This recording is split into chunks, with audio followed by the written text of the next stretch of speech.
From the CISO Series, it's Cybersecurity Headlines.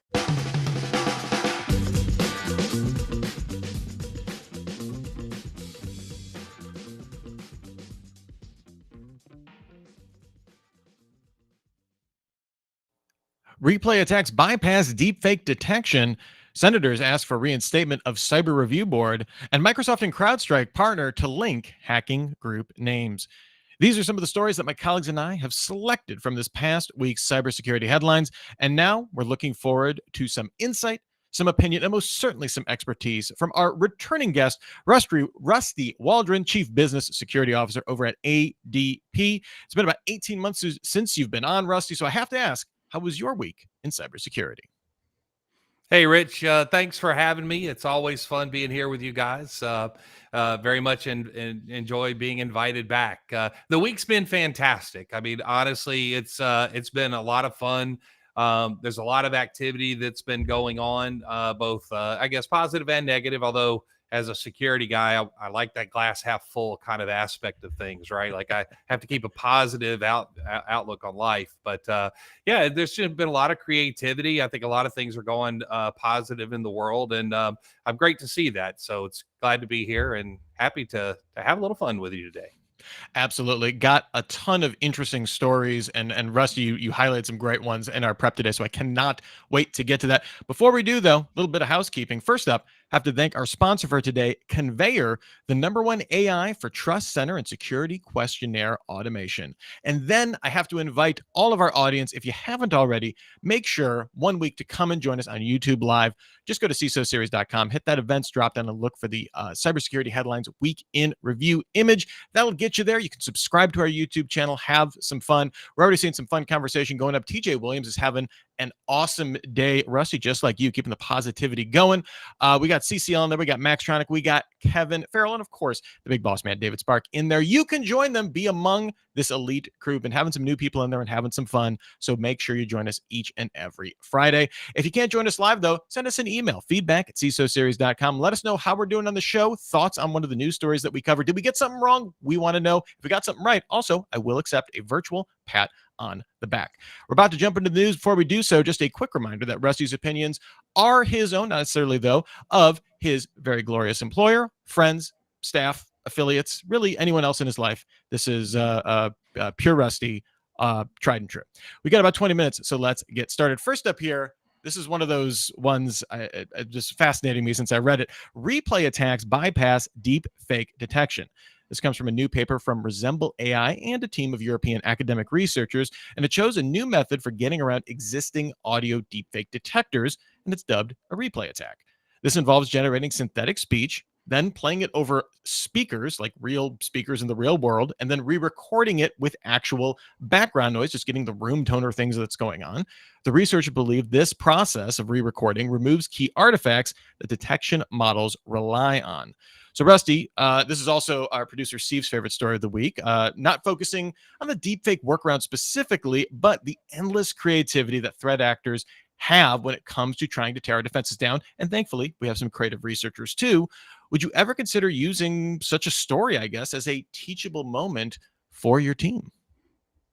Yeah, it's great to see this type of creativity coming out of the world. I mean, AI has had so much hype over the last several years, and the capability and the processing power just continues to explode. And I think that I mean, just not just within the space of kind of getting around detection capabilities, but the actual creativity of the individuals to really take the tools that they have and be able to leverage them in a way both for good and bad. Unfortunately, most of the time these tools are used for bad to begin with, but I think ultimately it allows things to catch up, the world to catch up to them, and I think that's really where we're going to start to see a tremendous amount of activity in this space. I think what's interesting, as we were talking a little bit earlier, is I was watching last week a recording of two AIs communicating with each other, and how they ultimately were able to kind of shift to their own language that was more efficient. And I thought that was a really kind of brilliant transition into what the future is going to look like for all of us in this space. But as a security professional, one of the things I just kind of wonder in the back of my head is, how do we make sure that we're doing this in a good way, that we can ultimately use the capabilities to, in some cases, kind of detect fraud and things like that. But ultimately, what are those governing controls because trust, right, becomes so important. When you start talking about deepfakes, you're starting to play on people's trust in whatever activity. So I think that's I love it. I'm a huge AI geek in this space, and very much looking forward to this work as it continues to transition and kind of influence our lives. All right, next up here, fire panel security flaws could put OT systems in hot water. CISO has issued an advisory about 2 flaws impacting the CS5000 fire panel manufactured by Concilium Safety. One flaw allows for a device takeover using the old default account that was pre-installed. Of course, owners can change the account over SSH. It's not hard-coded in there, but CISA found that it remained unchanged on every installed system observed. They checked the tape. It turns out no one did it. The other flaw comes from a hard-coded password that does run on a VNC server, which not great either. Concilium said it was aware of the flaws, but chose not to mitigate them. Instead, it recommended that customers upgrade to its newer line of products. So, Rusty, which is worse in this scenario? I guess we're doing a what's worse scenario here from CISO Series podcast here. The fact that no one ever changes the default passwords on their IoT device admin accounts, or the fact that Concilium Safety is recommending people buy more of their newer stuff. So, this one, the very first thing that came to mind for me in this one was like, how long has IoT been around? Like, we've been talking about that. That's so last decade, right? I mean, it's been around, and you go back to some of the very early compromises in different types of devices. A lot of them were related to some sort of IoT. And what's crazy is today, everything that we use has some sort of IoT in it. It keeps getting smaller and faster. And we have to get smarter as technology professionals, not even security professionals, but technology professionals, and just like really understanding the network, things that are on our network, the controls, a good security word there, which, by the way, the first one is access control, right? Like those simple basic things. And I really feel like this is one of the reasons I love this. I feel like this is one of those going back to basics that we're all going to really get back to probably over the next 6 to 18 months, that there's going to be a lot of this activity where we're going to go back in and we're going to be looking at the hygiene of those most basic components, whether or not it's operating systems or the generic passwords to get in. But it's not just going to be limited to like the traditional hardware. Like, it's going to be headphones, microphones, anything that's ultimately connected. I think we're gonna have to go back in and look at that. This one's one I kind of want to smack myself on the head and go, really? We're still talking about IoT a decade later. So, but it's a thing, right? It's not going anywhere. Yep. Kevin Farrell, of course, contributing the chat. Always change the default credentials from admin password to password admin. 60% of the time, it works every time. Hey, I mean, I don't want to spill the tea here, but sometimes I take root and I spell it backwards. Boom. It's flawless. No one will ever catch me. And of course, David Cross in the chat, AI plus OT equals Skynet. Our first 2 stories coming together for the doom of us all. Don't worry, we're going into the always pleasant world of government policy. Next story here. Senators asked for reinstatement of Cyber Review Board to work on Salt Typhoon investigation.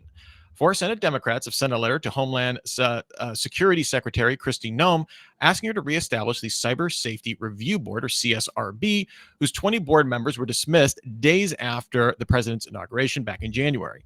The senator's letter describes the dismissal as depriving the public of a fuller accounting of the origin, scope, scale, and severity of the Salt Typhoon compromises. They add that the dismissals are particularly confounding in light of the administration's repeated insistence on the need to leverage private sector and external expertise in government. Now, Rusty, we obviously work hard here to avoid getting political on this show, but we can look at this clearly from the viewpoint of assessing the value of the CSRB itself and contextualizing that within the larger kind of understanding what Salt Typhoon is up to, what they are doing, just the extent of it, kind of going back to what they were saying in the letter. I'm curious, from your perspective, is the CSRB a useful organization? What does it mean to you in terms of responding to these types of attacks? Yeah, so the CSRB, CISA, like there's a number of the agencies that have really been under pressure lately, and I get it. Like that's kind of normal in kind of the political realm. Where I fall on this one is I truly believe that many of these boards and these government organizations, they play a critical role in the overall cybersecurity world. One, cybersecurity is such a big, complex problem, and by the way, it's not just an American problem, right? It's a global problem. And it really does take the capability, the funding, and even the prioritization of a government agency like the CSRB to help us understand what kind of that strategy of what's coming, where we move. There's some real value in both the investment and of both money and time. But what I do agree with is that it really is moving into more of that realm of that public-private partnership that's actually been around for more than 20 years. The National Cybersecurity Alliance, which I'm on the board of directors for, is one of those. And like, there's a lot of good work, a lot of good education that comes out of there. But it is that partnership to understanding that investment for those bigger events and that leadership, so that they can actually work its way down to the normal people of the world like you and me. Yeah, any chance we can have, especially when for something like cybersecurity, where it touches everything, but it is, I guess it can be incredibly niche, of having, that industry input. And in this particular case, of just trying to, for people that are making policy, understand how this very damning thing happened that impacts literally anyone that's used a phone. you know, like that level of stuff of like, hey, can we just do the homework on this one issue? Not saying to restart the entire CSRB necessarily. I think is and again, when you know that this is not an abstract thing, right? This is not, we need to investigate nebulous threat actor. It's like, well, no, this is a very specific thing. I don't know if it will happen. I hope we have as much visibility as we can ever get into in terms of the scope of this particular attack, for sure. Absolutely. All right, next up, or before we get to our next story of the day, I have to spend a few moments with our sponsor for today, Conveyor. Ever wish you had a teammate that could handle the most annoying parts of customer security reviews? Chasing down SMEs for answers, updating systems, coordinating across teams, all the grunt work nobody wants to do. Plus, having to finish the dang questionnaire itself. Well, that teammate exists. Conveyor just launched Sue, the first AI agent for customer trust. Sue really is the dream teammate. She never misses a deadline, answers every customer request from sales, completes every questionnaire, and knocks out all the coordination in between. Sue handles it all, so you don't have to. Learn more at conveyor.com. That's CONVEYOR.com.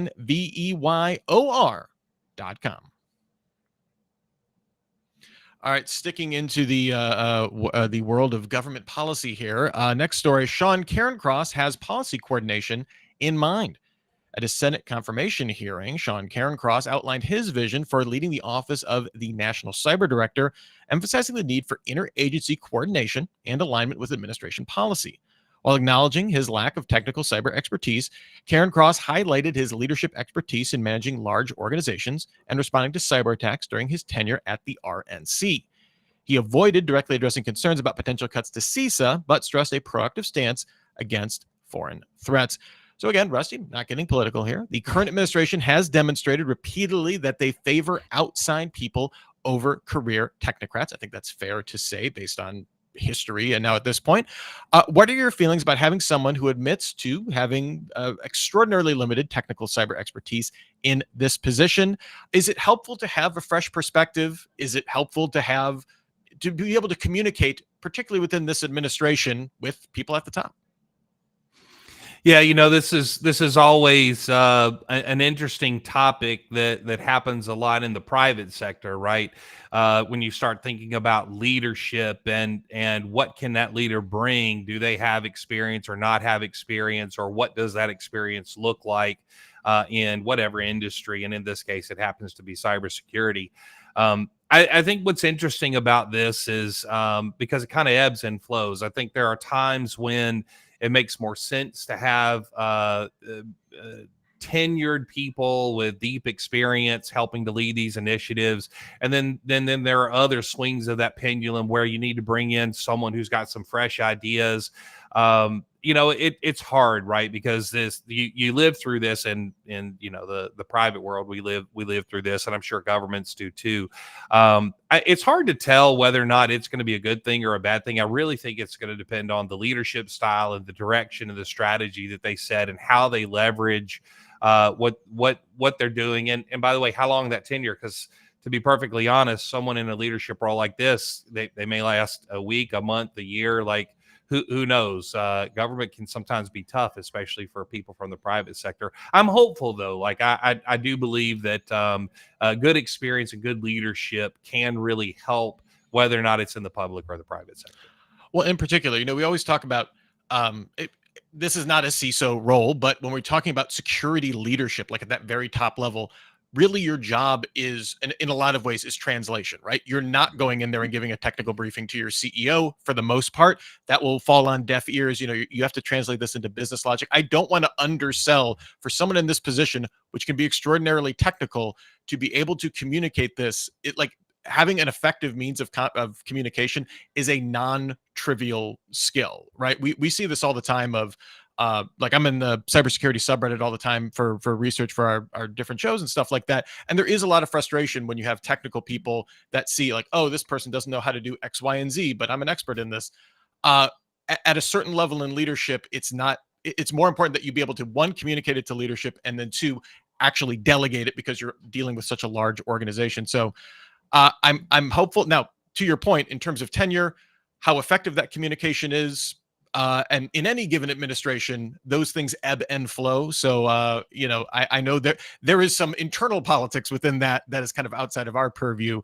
But nothing I saw in the confirmation stuff was necessarily, I guess, a head scratcher, necessarily, given what we know of how this administration likes to operate.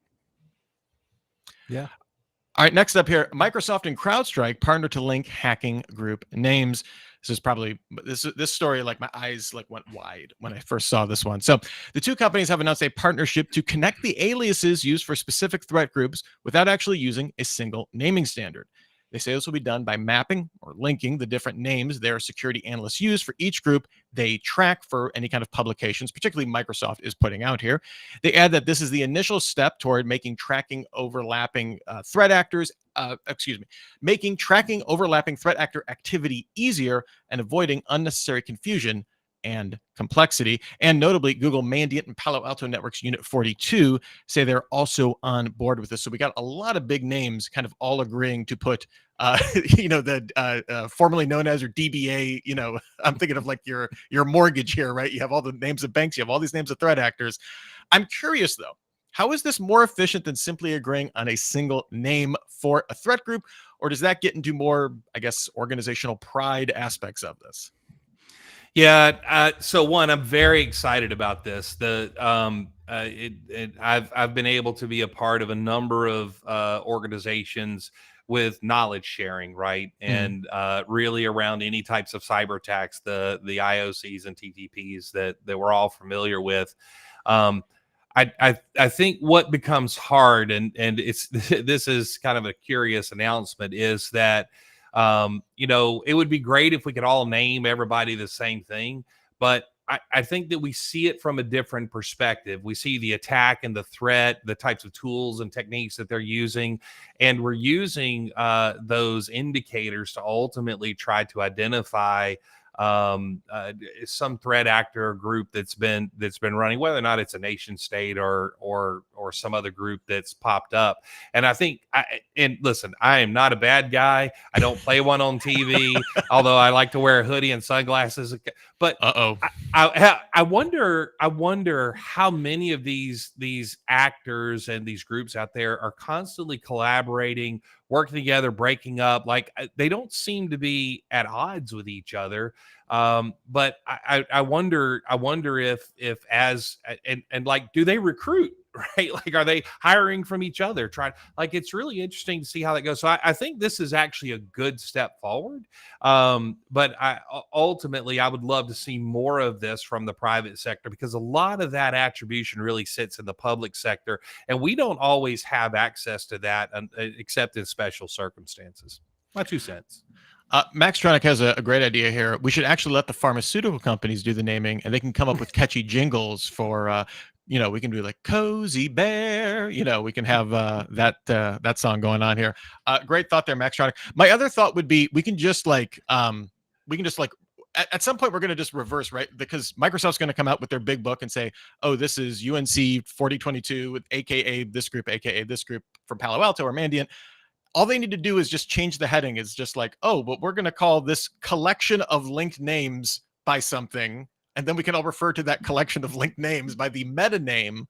And then slowly we're just going to reverse engineer our, but I agree with you. Yes. I actually, this is something I get up on my hobby horse about, is that a lot of times we're dealing with like intervals of confidence with attributing attacks to nation state actors or something like that. And because these groups can be so fluid, I actually do think it is a net positive to not be so declarative of being like, this group is AKA this group is AKA this group, because we don't have that visibility, right? And I think locking ourselves into that actually kind of narrows our vision in a way that is not helpful for a lot of these groups. So completely in agreement with you on that, Rusty. Our last story for today: the UK brings cyber warfare out of the closet. The UK published its 2025 Strategic Defense Review on June 2nd, openly committing for the first time to cyber warfare as part of integrated military operations.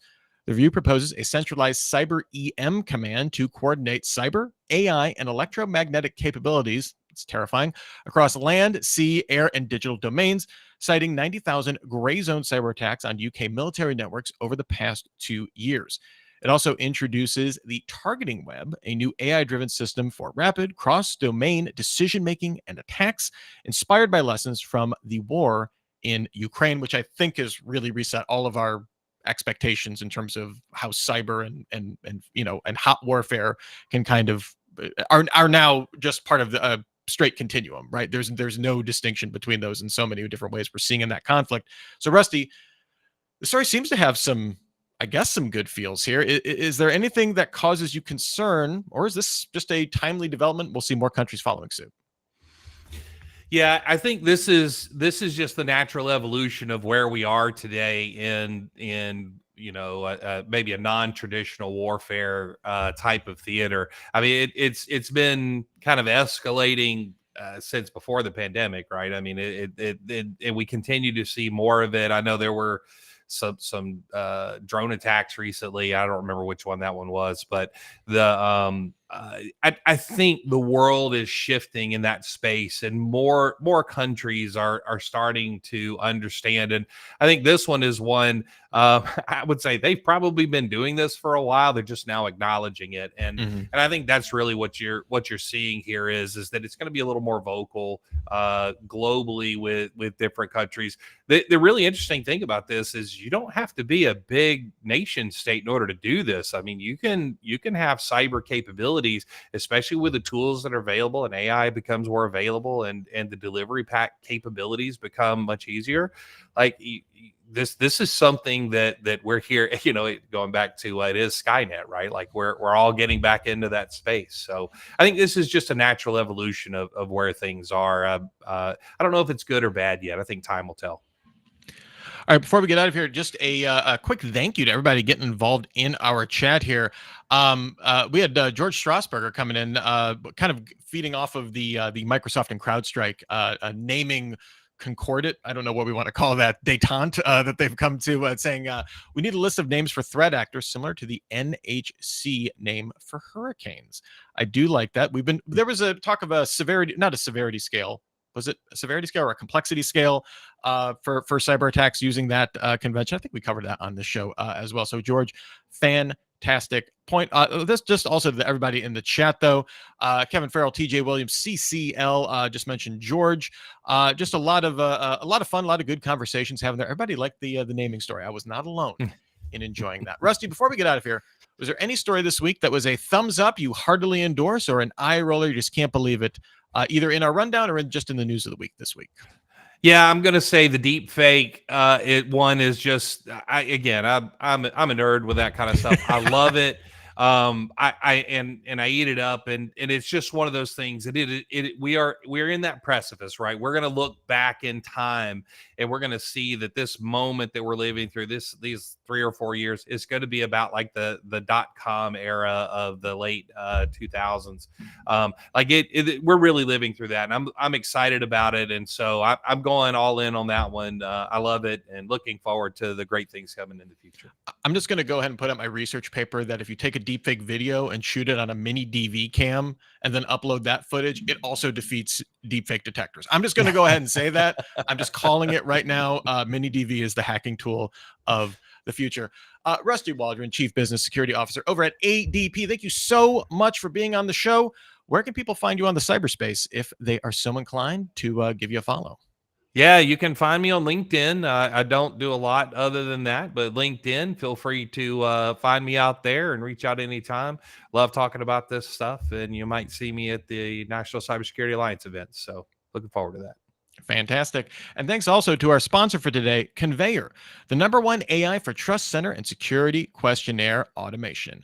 And also thanks to our audience today once again. We can't always get everything up on the screen, but it just makes the show better. I smile every time I look at the chat. I have to hold it back. So sometimes Rusty says something, he's talking about something very serious. I see something funny in the chat. I have to control myself, but you guys make it fun each and every week. So thank you all so much. And remember, if you can't join us live, you're listening to this in your podcast, you're like, oh, I missed it. I'm so bummed out. Don't worry. Feedback at CISOseries.com. Shoot us an email. We will read them on the show if they're good. I mean, if they just say thank you, we like the show, I might not read that, but I do appreciate it. We read each and every one. Thank you so much in advance. Remember to join us next week for another episode of the Week in Review. That starts at 3:30 p.m. Eastern. For more information on that, just head over to the events page at CISOseries.com. In the meantime, you get your daily news fix every single day through cybersecurity headlines. Give us about 6 minutes. We'll get you all caught up. For myself, for our glorious producer, Steve Prentice, for Rusty, for all of us here in the CISO Series extended family, here's wishing you and yours to have a super sparkly day. Cybersecurity headlines are available every weekday. Head to CISOseries.com for the full stories behind the headlines.